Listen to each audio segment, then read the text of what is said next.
All right, good morning students. As we have promised कि हम आपको डिजिटल मार्केटिंग के फ्री के कंटेंट यूट्यूब पे प्रोवाइड करेंगे। कल मैं आपके लिए लेकर आई थी एमसीक्यूज का पहला सीरीज और ये है दूसरा सीरीज।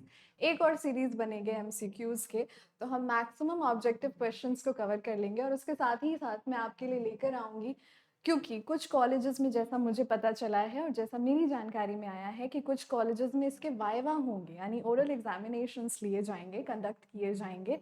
तो उन स्टूडेंट्स के लिए मैं डिजिटल मार्केटिंग का एक मैराथन सीरीज, जो ज़्यादा नहीं 1 से 1.5 घंटे का होगा, लेकर आऊँगी, ताकि आपके चाहे ओरल्स हो चाहे आपके एमसीक्यूज हो, you score 100% of your marks. All right, with that being said, this is your educator Sakshi and let's get start with the second part of the series. Question number 27 शुरू करते हैं हम। What does SEO stands for? SEO क्या imply करता है, या SEO का क्या अर्थ होता है? Search engine optimal, search engine optimization, social engine optimal, social engine optimization. Students, SEO stands for search engine optimization. इसका अर्थ होता है कि जो हमारा सर्च इंजन है वो हमें मैक्सिमम कितना आउटपुट दे रहा है, what is the maximum relevant information. हम अगर किसी चीज को सर्च कर रहे हैं, चाहे हम गूगल पे सर्च कर रहे हैं या चाहे हम माइक्रोसॉफ्ट बिंग पे कर रहे हैं, इंटरनेट एक्सप्लोरर अगर आप अभी भी यूज करते हैं, तो सर्च इंजन ऑप्टिमाइजेशन ये बताता है कि कितने बेहतर तरीके से हमारे रेलिवेंट रिजल्ट्स हमारा सर्च इंजन डिस्प्ले कर रहा है। Okay, moving on to the next question. Question number 28. Search engine optimization is an effective method for dash the ranking of websites in search engine result. यहाँ पे क्या लिखा हुआ है कि सर्च इंजन ऑप्टिमाइजेशन में रिजल्ट्स को किस तरह से डिस्प्ले किया जाता है। तो एक प्रैक्टिकल एग्जांपल के जरिए मैं आपको ये समझाना चाहूँगी। जब आप गूगल पे कुछ भी सर्च करते हैं तो वहाँ पे क्या होता है, लेट्स से फॉर एग्जांपल आपने लिखा स्मार्टफोन्स अंडर 90,000 या अंडर 1 लाख। शुरुआत की जो वेबसाइट होती है वो सबसे रेलेवेंट होती है, फिर जैसे जैसे वेबसाइट्स नीचे आते जाते हैं उनकी रेलेवेंसी कम होती जाती है। तो यहाँ पे बताया गया है कि जो सर्च इंजन हमें रैंकिंग देते हैं वेबसाइट के, वो किस सीरीज में होते हैं, वो इंक्रीजिंग सीरीज में होते हैं। Relevant, then more relevant, then more relevant, और सबसे टॉप पे आता है जो सबसे रेलिवेंट होता है। एक बार इसको समझेंगे, कंफ्यूजिंग हो सकता है ये। सबसे नीचे वाला जो, लेट्स से आपने कुछ सर्च किया और 5 वेबसाइट्स खुली, 5वीं वेबसाइट सबसे इरेलीवेंट होती है, और बढ़ते क्रम में चलें तो पहली वाली वेबसाइट सबसे ज्यादा रेलिवेंट। तो जो सबसे ज्यादा रेलिवेंट होती है उसको सबसे ऊपर रख देते हैं। जितना ज्यादा रेलिवेंट है that will top the web page और top the search engine result. तो यहाँ पे हमारा आंसर हो जाता है increasing. All right, moving on with the next one. Which of the following key metrics is or are used by search engine? Search engine के द्वारा इनमें से कौन सा की मैट्रिक्स यूज करते हैं? तीनों ही इंपॉर्टेंट है। हमें करेक्ट लिंक भी जानना चाहिए होता है, हमें सही कंटेंट भी चाहिए होता है, और पेज का स्ट्रक्चर भी यूजर कितना यूजर फ्रेंडली है या कितना यूजर फ्रेंडली नहीं है। So the correct option is all of the above. All right, I hope this is very clear. आगे बढ़ते हैं इसमें। Which of the following is or are the type of SEO? SEO कल जो हमने series की थी उनमें हमारा जो मेन हाईलाइट था वो कंटेंट मार्केटिंग था, और आज जो हमारा मेन हाईलाइट है, आप देख रहे होंगे SEO। तो जैसा कि मैंने आपसे कहा है कि मैं आपके लेक्चर्स भी लूंगी इस पे, तो हमारा कंटेंट मार्केटिंग और सर्च इंजन ऑप्टिमाइजेशन, ये दो बहुत अहम टॉपिक्स होने वाले हैं, और इन पे बहुत लंबी डिस्कशन चलेगी, क्योंकि अगर हम ट्रेंड पेपर्स को देखें तो इन दोनों टॉपिक से मैक्सिमम एमसीक्यूज आने के चांसेस हैं। और एसईओ के दोनों ही प्रकार होते हैं, वाइट हैक जो एथिकल होता है और ब्लैक हैक जो अनएथिकल होता है। मगर इसके अनएथिकल होने का भी एक सीमा होता है, एक लिमिट होता है। ये कोई बहुत बड़ा क्राइम या डार्क वेब को एक्सेस नहीं कर रहे हैं हम। देयर आर सम थिंग्स जो कंपनियां यूज करती हैं जो एसईओ के फेवर में नहीं होता है। तो the correct option is both A and B, दोनों ही तरह के हमारे पास एसईओ के टाइप्स होते हैं। All right, moving on to the next one. What are the links from other sites called? Other site के लिंक्स को क्या कहा जाता है? इसको समझाने से पहले मैं एक छोटा सा एग्जाम्पल देना चाहूंगी। कभी कभी आप कोई वेबसाइट खोलते होंगे, आप अपने यूनिवर्सिटी की ही वेबसाइट खोलते होंगे या कोई वेबसाइट खोलते होंगे, तो आपको दिखता होगा क्या कि कुछ पेजेस के लिंक डिस्प्ले होते हैं। कोई भी पेज हो सकता है, जोमेटो का पेज का लिंक हो सकता है, किसी यूनिवर्सिटी में ऑनलाइन एप्लीकेशन, यूनिवर्सिटी में ऑनलाइन एडमिशन के लिंक्स हो सकते हैं। So there can be so many forms.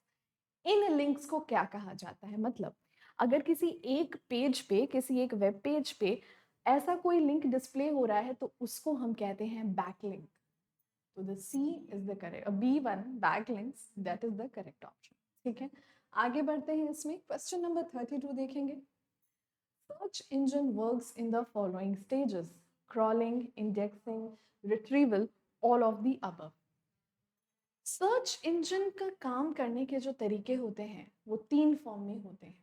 Crawling, जब सर्च इंजन को एक ही वेब पेज में अलग अलग चीज़ें ढूंढनी होती हैं, जैसे फॉर एग्जांपल अगर आपने कभी पीडीएफ डॉक्यूमेंट्स पढ़ी हो, तो इन पीडीएफ डॉक्यूमेंट्स में क्या होता है, अगर आपको कुछ वर्ड सर्च करना है, जैसे मान लीजिए आपने सोशल स्टडीज़ की या सोशल साइंसेस की किताब डाउनलोड की, और अब आपको उसमें एक शब्द चाहिए लेजिस्लेटिव असेंबली या केवल लेजिस्लेटिव, तो आप लेजिस्लेटिव शब्द को मैग्नीफाइंग ग्लास, वो जो बना होता है ना सर्च वाला सिंबल, ऐसे एक ग्लास बना होता है, इसमें आप डालते हैं और लिखते क्या है, लेजिस्लेटिव।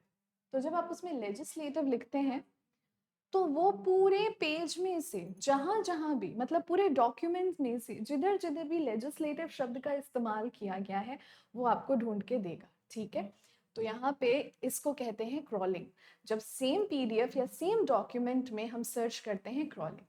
इंडेक्सिंग का मतलब होता है जब हम अलग अलग साइट्स को कंटेंट्स के अनुसार, रेलेवेंस के अनुसार, कितना कौन सा संदर्भ हमारे कस्टमर के सर्च को रेफर कर रहा है, अरेंज करते हैं। जैसे आपकी बुक में होते हैं ना इंडेक्स, तो सबसे ज्यादा जो बेसिक है, इंट्रोडक्शन है, वो सबसे पहले आता है, उसके बाद सारे चैप्टर्स आते हैं और बढ़ते क्रम में होते हैं। आपको पहले इंट्रोडक्शन वाला चैप्टर आता है, फिर उसके टाइप्स वाला चैप्टर आता है, सो डिफरेंट टाइप्स, उसको इंडेक्सिंग कहते हैं। और रिट्रीवल, रिट्रीवल सबसे अंतिम काम होता है, और जनरली यहाँ पे किसी खो गए डॉक्यूमेंट या खो गए लिंक, यानी लॉस्ट डॉक्यूमेंट और लॉस्ट लिंक के बारे में जो जानकारी देनी होती है। तो दरअसल ये तीनों ही सर्च इंजन ऑप्टिमाइजेशन में आते हैं। छोटे छोटे एक्सप्लेनेशंस के साथ भी मैं आपसे चल रही हूँ, ताकि आपको इस चीज़ को अश्योरेंस मिल सके कि मैं आपको जो पढ़ा रही हूँ, कैसे पढ़ा रही हूँ, कहाँ से पढ़ा रही हूँ। और पर्सनली अगर मैं बताऊँ तो डिजिटल मार्केटिंग मेरा बहुत फेवरेट सब्जेक्ट है, क्योंकि डिजिटल मार्केटिंग आने वाले समय में ऑन्टरप्रेन्योरियल और स्टार्टअप्स के मार्केट को बहुत डोमिनेट करने वाला है। फ्रीलांसिंग में, कल भी मैंने ये चीज़ बोली थी, फ्रीलांसिंग में अगर आज कोई करोड़ों कमा रहा है, लाखों कमा रहा है 2 से 3 घंटे काम करके, तो 90% ऑफ द केसेस में उसने डिजिटल मार्केटिंग के फील्ड को इतना एक्सप्लॉइट कर लिया है दैट ही या she knows how this things work, how clients can be captured. Market की एक बहुत अच्छी शेयर अचीव करने में डिजिटल मार्केटिंग आपकी मदद करता है। तो एक अच्छा डिजिटल मार्केटिंग इंपॉर्टेंट है, और ये सब्जेक्ट टफ भी है, ये टेक्निकल भी होता है, so I guess that's why it's my favourite. आगे बढ़ते हैं इसमें। Question number 33। Known as a web, the dash consists of a collection of websites or web pages that are stored on computers connected to the internet by means of servers. World Wide Web, Web Wide World, World Web Wide, World Wide Web. I mean, these options are so vague. आप सबको पता है कि world wide web किधर है हमारा, www। इसके अलावा ऐसे कोई साइट्स एग्जिस्ट ही नहीं करते हैं। ये जो ऊपर के 3 ऑप्शन आपको दिए गए हैं, ऐसा कुछ एग्जिस्ट ही नहीं करता है, तो इसमें तो खैर दिमाग लगाने की भी ज़रूरत नहीं थी। इसमें बस इतना बताया है कि कोई वेबसाइट या वेब पेजेस जो कंप्यूटर से कनेक्टेड होते हैं और जो किसी कस्टमर के सर्च करने पे डिस्प्ले होते हैं, वो किस बेसिस पे होते हैं, वो वर्ल्ड वाइड वेब के पेजेस होते हैं जो डिस्प्ले किए जाते हैं। आगे बढ़ते हैं हम, क्वेश्चन नंबर 34 लेंगे। Which of the following is a popular search engine? इनमें से कौन सा पॉपुलर सर्च इंजन है? किसी चीज की पॉपुलैरिटी कितनी है, ये सब्जेक्टिव होता है, ऑब्जेक्टिव नहीं होता है। मतलब हो सकता है पॉपुलैरिटी इज कम्प्लीटली सब्जेक्टिव, कुछ लोगों के बीच में कोई पॉपुलर होगा, कुछ लोगों के बीच में कोई पॉपुलर होगा। ये डेफिनेट नहीं हम कह सकते हैं कि मैं तो गूगल ही प्रेफर करूंगी, या मैं तो याहू ही प्रेफर करूंगा, या मैं तो बिंग ही प्रेफर करूंगा, right? Popularity is a completely subjective, it is completely relative term, it is not an absolute term, and it keeps on changing, it keeps on changing from person to person, area to area, price to price. तो इसका सही option क्या है? All of the above, for the simple reason कि it is subjective not absolute. Okay, आगे बढ़ते हैं इसमें। क्वेश्चन नंबर 34 की तरफ रुक करेंगे। Dash provides access to information, private locations on the internet available on internet by serving as search engines, portals, algorithms and domain name. क्या लिखा है यहाँ पे कि हमें कोई इंफॉर्मेशन प्राइवेट लोकेशंस की जब एक्सेस करनी होती है तो हम किस तरह से उसको एक्सेस कर पाते हैं। ऑलराइट, आप सबने VPN का नाम सुना होगा, अगर नहीं यूज़ किया है, नहीं जानते हैं VPN क्या है, वर्चुअल प्राइवेट नेटवर्क। यहाँ पे बहुत हद तक सवाल आपसे यही कह रहा है कि अगर कुछ साइट्स हैं जो प्राइवेट हैं या बैंड हैं, उनका एक्सेस करने के लिए हमें VPN की ज़रूरत पड़ती है। हाउएवर हमें VPN का नाम नहीं दिया है, तो हमें ये पता होना चाहिए virtual private network is a kind of a portal, PORTL, which is option number B. Okay, let's move on to question number 36. Which of the following is an important step to analyze a competitor's website? इनमें से कौन सा link एक competitor की website के लिए analyse करने के लिए इंपॉर्टेंट है? Find out your SEO competitors, visit competitors site, check competitors backlink, all of the above. सारी ही तैयारियां करनी होंगी आपको अगर आपको जानना है कि आपके साथ ही बिजनेस में एक और बंदा आया, एक और पर्सन आया, and he is doing great better than you and he started along with you. तो इस एनालिसिस में हम सब देखेंगे उसके बैकलिंक्स शायद हमसे बेटर है, उसका डिजिटल मार्केटिंग का जो पोर्टफोलियो डिज़ाइन किया गया है काफ़ी बढ़िया डिज़ाइन किया गया है, उसका एडवर्टाइजर बहुत अच्छा था, उसको डिजिटल मार्केटिंग की बहुत नॉलेज थी, so it can be all of the above. And अगर इन ऑप्शंस के अलावा हमें और भी कुछ देता तो इसके आंसर में ऑल ऑफ दी अबव ही सही होता। Moving on to question number 37। Which of the following are the internal factors in SWOT analysis? Internal factors क्या होते हैं? आप में से काफ़ी स्टूडेंट्स को ऑप्शन पता, आंसर पता चल गया होगा, सी वाला। जिन स्टूडेंट्स को नहीं पता चला है, 2 मिनट की डिस्कशन करना चाहूँगी मैं इसमें स्वॉट एनालिसिस के बारे में। Let us talk about it, क्योंकि केवल डिजिटल मार्केटिंग में ही नहीं, स्वॉट एनालिसिस के क्वेश्चन आपको कहीं भी पूछे जा सकते हैं। Because we are studying commerce, so business scanning commerce का एक इम्पॉर्टेंट पार्ट होता है। और बिजनेस स्कैनिंग में अलग अलग तरह के एनालिसिस आते हैं, जिसमें पेस्ले एनालिसिस इज वन, स्वॉट एनालिसिस इज अनदर। तो किसी भी बिजनेस में 4 चीजें होती हैं, स्ट्रेंथ, वीकनेस, अपॉर्चुनिटी और थ्रेट। डॉक्टर वाली हैंडराइटिंग बन रही है मेरी। स्ट्रेंथ और वीकनेस बिजनेस के इंटरनल फैक्टर्स होते हैं, और क्योंकि इंटरनल हैं तो ये कंट्रोलेबल होते हैं, मगर स्ट्रेंथ जो होता है हमारा फेवरेबल होता है और वीकनेस जो होता है हमारा अनफेवरेबल होता है। जबकि अपॉर्चुनिटी और थ्रेट एक्सटर्नल फैक्टर्स होते हैं, और क्योंकि एक्सटर्नल हैं, क्योंकि हमारी संस्था के बाहर काम कर रहे हैं, इसलिए ये अनकंट्रोलेबल होते हैं।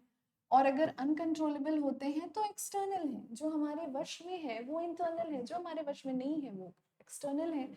और अपॉर्चुनिटी हमारे लिए फेवरेबल है और थ्रेट हमारे लिए अनफेवरेबल है, right?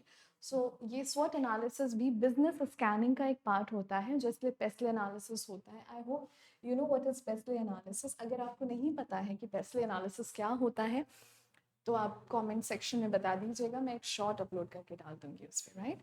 All right, moving on to the next one. हाँ, तो इसकी डिस्कशन हमने कर ली कि both of the above.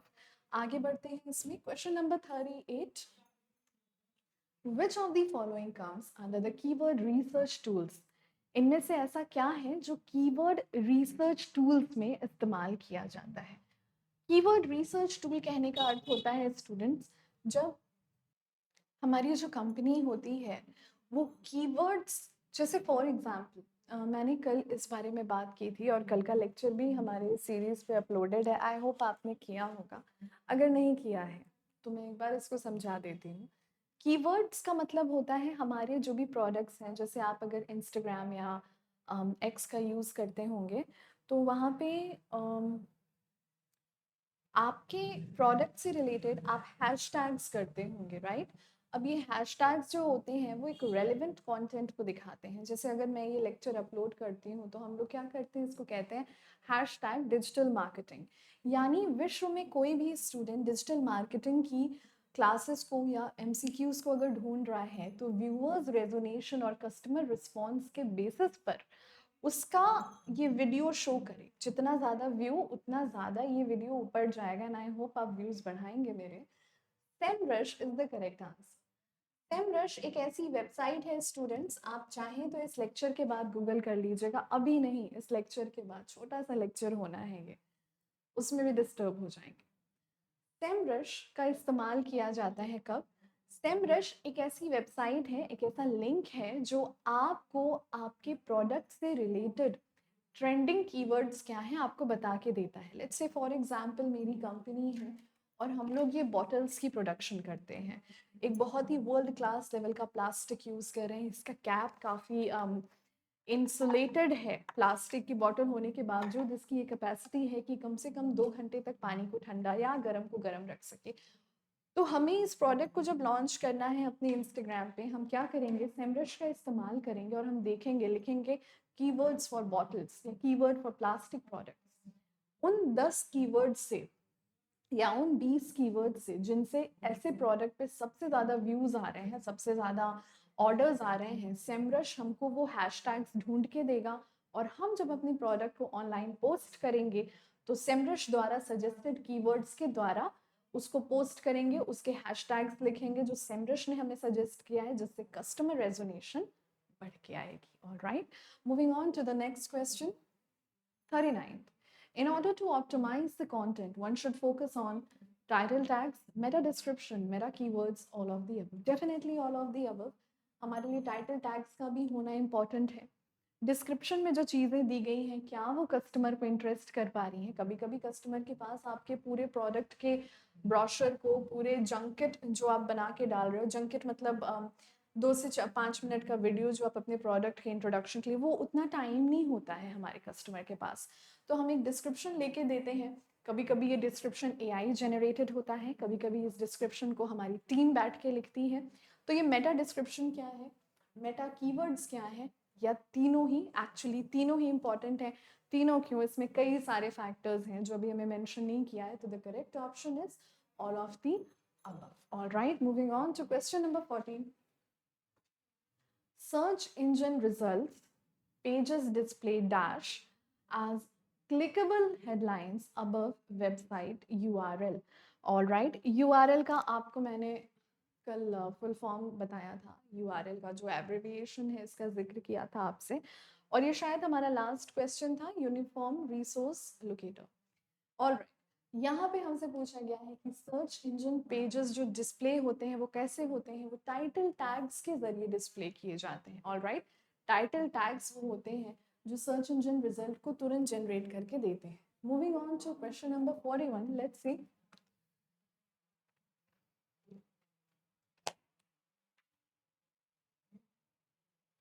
How to optimise title tags. Title tags को हम ऑप्टिमाइज कैसे करते हैं?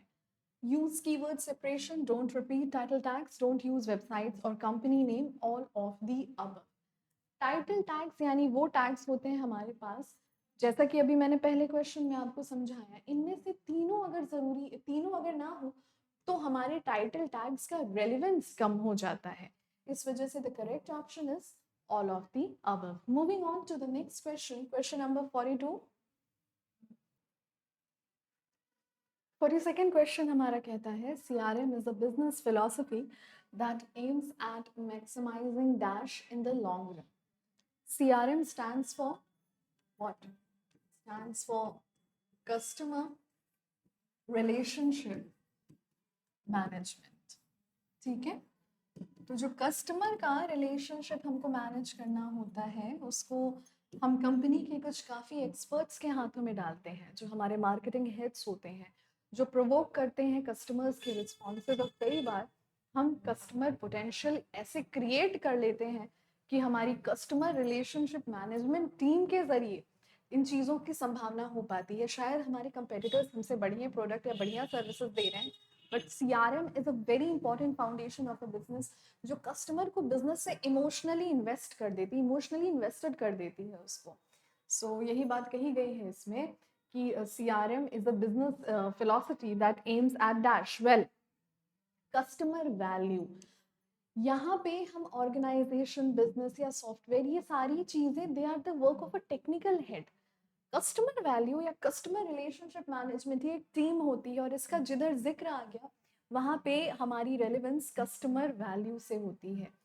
कई ऐसे ब्रांड्स होंगे जिनमें हम इमोशनली इन्वेस्टेड होते हैं, हमारा एक अलग ही टशन होता है कि इन ब्रांड्स के अलावा मैं कोई और ब्रांड नहीं यूज़ कर सकती। जैसे फॉर एग्जांपल मेरा पुराना जो सेल फोन था, इट वाज ऑफ मोटोरोला, और वो लगभग 10 साल चला और अभी भी वो चल रहा है।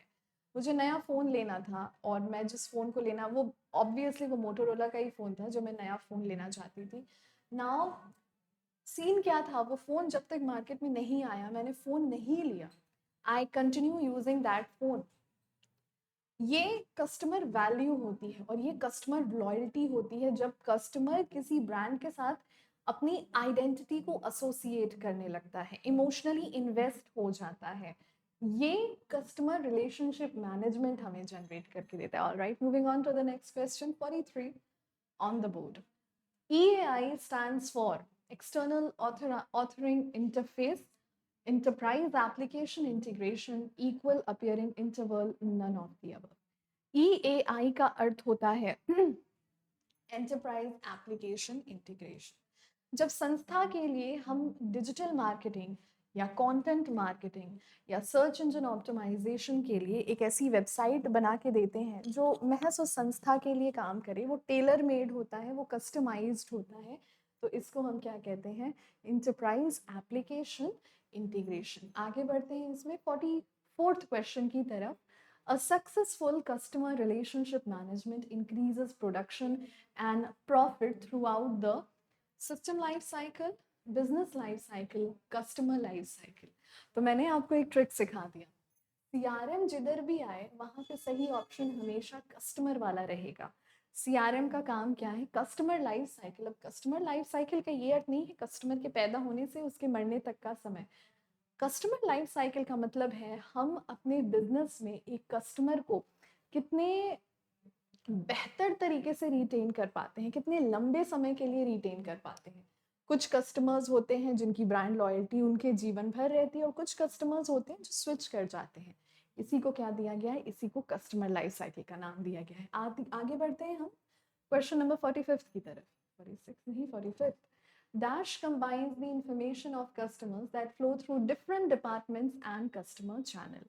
CRM architecture, CRM life cycle, CRM program और CRM coding। All right students, अभी मैंने आपको जो कीवर्ड बताया था वो कीवर्ड यहाँ पे डिफीट होता दिख रहा है। क्यों दिख रहा है? क्योंकि कस्टमर तो है यहाँ पे। मैंने बोला था जहाँ कस्टमर दिखे वो CRM का, और जहाँ CRM दिखे वो कस्टमर का। कस्टमर तो दिख रहा है मगर CRM चारों ही हैं। किसको सही मानेंगे और किसको गलत मानेंगे? तो क्वेश्चन हमसे कह रहा है कि जब अलग अलग डिपार्टमेंट्स के थ्रू हमारा कस्टमर चैनल काम करता है तो वो एक स्ट्रक्चर को दिखाता है कि किसी भी फर्म में हम कस्टमर्स को कैसे हैंडल करते हैं, वो इस स्ट्रक्चर को दिखाता है। इस वजह से सही ऑप्शन हो जाता है हमारा CRM architecture. Okay, moving on to the next one, 46 on the board. The feature of CRM deals with communication between companies and customers. ठीक है, CRM का जिक्र हुआ है, कस्टमर रेजोनेशन का जिक्र होगा ही होगा। 46 क्वेश्चन में हमें बताना है कि किस तरह से काम करते हैं। देखिए, ऑपरेशनल की अगर हम बात करते हैं तो ये मैनेजमेंट, कंपनी के मैनेजमेंट और उसके एम्प्लॉयज के रिलेशनशिप को एनालाइज करता है। एनालिटिकल में हम कस्टमर के बाइंग नीड्स को एनालाइज करते हैं, तो ये इस स्टेप से पहले का काम है। और ऑटोमेशन यहाँ पे फिर हमारी टीम जो है, या जो भी है, ज़्यादातर जिस कंपनी में मशीन्स का इस्तेमाल करके काम किया जा रहा है, इस वजह से collaborative is the right answer. जब अलग अलग डिपार्टमेंट्स जो होते हैं वो कस्टमर के नीड्स को एनालाइज करके और कस्टमर वैल्यू को डिफरेंट डिफरेंट बेसिस पे अलग अलग डिपार्टमेंट्स में बांट दिया जाता है, तो उसे कोलैबोरेटिव कहते हैं। मतलब अलग अलग डिपार्टमेंट्स, एक संस्था की अलग अलग डिपार्टमेंट साथ आके कस्टमर रेजोनेशन को हैंडल करते हैं। Moving on to the next question, question number 47। CRM system generates dash throughout interactions on different channel. 340-degree customer view, 350-degree customer view, 360-degree customer view, 370-degree customer view. ऐसा कुछ 340 नहीं exist करता, 350 नहीं exist करता, 370 तो exist कर ही नहीं सकता, बिकॉज 360 ऑलरेडी खुद में ऑल राउंड है, तो 370 में क्या करोगे आप? तो डेफिनेटली जो चीज़ें एग्जिस्ट ही नहीं करती हैं वो हमारे सही आंसर कैसे हो सकती हैं? तो the correct option is 360. All right. Okay. Moving on to the next question. धीरे धीरे हम इस सीरीज के, मतलब आज के सीरीज के अंत में आते हुए, a person's dash are all the groups on their attitudes or behavior that have a direct or indirect influence. All right. Generally हमें जब कुछ बड़ी चीज़ें खरीदनी होती हैं, मोबाइल फ़ोन्स हो सकते हैं, कार हो सकती है, बाइक हो सकती है, घर हो सकता है, तो हम एकदम से ऐसा नहीं होता है एक दिन सुबह सो के उठे और सोचा आज बाइक खरीदनी है और हम बाइक खरीदने निकल गए।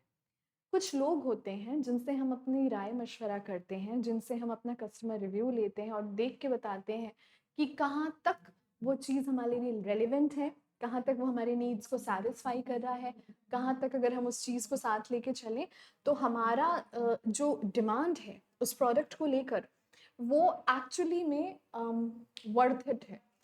ऐसे ग्रुप्स को हम कहते हैं रेफरेंस ग्रुप्स, जहाँ से कोई व्यक्ति राय मशवरा लेता है अपने प्रोडक्ट को खरीदने के लिए। यही पूछा गया है कि ऐसे ग्रुप को क्या कहते हैं? ऐसे ग्रुप को हम कहते हैं reference group. So this correct option is reference groups. All right, moving on to the next question. In buyer's decision process, percentage of potential customer in a given target market is called. जब एक buyer का decision process होता है, उसके potential customers मतलब वो customers जो future में उसके कस्टमर्स बनेंगे, उन्हें हम क्या कहते हैं? Students, company funnel is the wrong answer. Retailers funnel, retailer का जिक्र नहीं किया गया, पोटेंशियल कस्टमर का बात किया गया है। नाउ हैव अ लुक, यहाँ पे संभावना है कि हम कस्टमर फनल्स का आंसर लगा के आ जाते, मगर मगर मगर कस्टमर फनल सही आंसर तब होता जब हमारे एग्जिस्टिंग कस्टमर की बात की जा रही होती। यहाँ पे पोटेंशियल कस्टमर यानी संभावित कस्टमर, जो शायद फ्यूचर में हमारे कस्टमर बन सकते हैं, अभी कस्टमर नहीं है।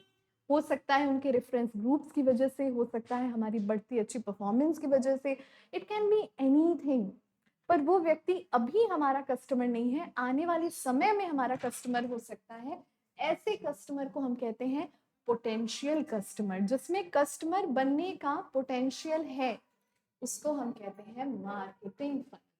क्यों कहते हैं मार्केटिंग फनल? क्योंकि अगर अभी तक कोई हमारा कस्टमर नहीं था और एकदम से वो हमारा कस्टमर बन रहा है, तो काफी हद तक इसमें हमारे मार्केटिंग टैक्टिक्स का हाथ है कि वो उस कस्टमर के अंदर जो शायद हमारे प्रोडक्ट की डिमांड थी भी नहीं, उसको क्रिएट कर पाए। So the correct option is marketing funnel. आगे बढ़ते हैं हम क्वेश्चन नंबर 50 की तरफ। The process of manage information about customers to maximize loyalty is said to be. Customers में लॉयल्टी मैक्सिमाइज करने को हम क्या कहते हैं? कस्टमर्स में लॉयल्टी मैक्सिमाइज करने को customer relationship management. Students, it is customer relationship management. Option B होना था इसका सही आंसर, बट थोड़ी सी मिस्टेक यहाँ होगी कि हमने बी और डी को सेम कर दिया। कंपनी रिलेशनशिप मैनेजमेंट जैसा कुछ नहीं होता है। ऑप्शन बी सही ऑप्शन होना था, यहाँ पे कस्टमर लिखा जाना था, तो करेक्ट ऑप्शन हमारा होता कस्टमर रिलेशनशिप मैनेजमेंट। ओके, आगे बढ़ते हैं हम question number 51। Customize product and services for customers and interaction to individual customers are a part of। जैसा कि बताया, कंपनी रिलेशनशिप मैनेजमेंट जैसा कुछ नहीं होता है। रिटेलर्स की अगर हम बात कर रहे होते तो ये आंसर हो सकता था, सप्लायर की बात कर रहे होते तो ये आंसर हो सकता था, मगर बात यहाँ पे कस्टमर की गई है कि कस्टमर से अपनी संबंधों को मजबूत करने के लिए एक संस्था द्वारा, एक कंपनी द्वारा जिन चीज़ों का इस्तेमाल किया जा रहा है उसे हम क्या कहते हैं, customer relationship management, which is option number D and it is the correct answer. और इसी के साथ हमारा आज का अंतिम सवाल, question number 52, CRM technology can help in dash, किस में हेल्प कर सकते हैं, processing transaction faster, developing new pricing models, designing direct marketing efforts, all of the above, all of the above. क्योंकि जब हम CRM की टीम बनाते हैं हमारा मेन फोकस कस्टमर होता है, मगर कस्टमर को किस तरह से बिजनेस में रिटेन किया जाए, ज़रूरी है उसको ऑन टाइम डिलीवरी मिले, ज़रूरी है उसको अगर हम उसी प्राइजेस में अपने कंपेटिटर से कुछ ज़्यादा दे पा रहे हैं, और ये भी ज़रूरी है कि हमारे मार्केटिंग एफर्ट्स हम ही को नहीं कस्टमर को भी मुनाफा पहुंचा रहे हैं। Yes, so with that being said students, 30 minute के अंदर अंदर आपका ये दूसरा सीरीज भी पूरा हुआ। 52 क्वेश्चंस ऑन द बोर्ड। आपके पास कल के 26 और आज के 26 सवाल हैं, और कुछ सवाल लेकर मैं आऊँगी डिजिटल मार्केटिंग में। और जैसा कि मैंने बताया कि कुछ कॉलेजेस में इसका वाइवा चल रहा है, तो आपको वाइवा में क्या बोलना है कि आपको पूरे नंबर दिए, वो भी हम लेकर आएंगे अपने चैनल पे आज कल में काफ़ी जल्द। So with that being said, students, do take very, very good care of yourselves. This is your educator Sakshi, and all the best for your upcoming exams.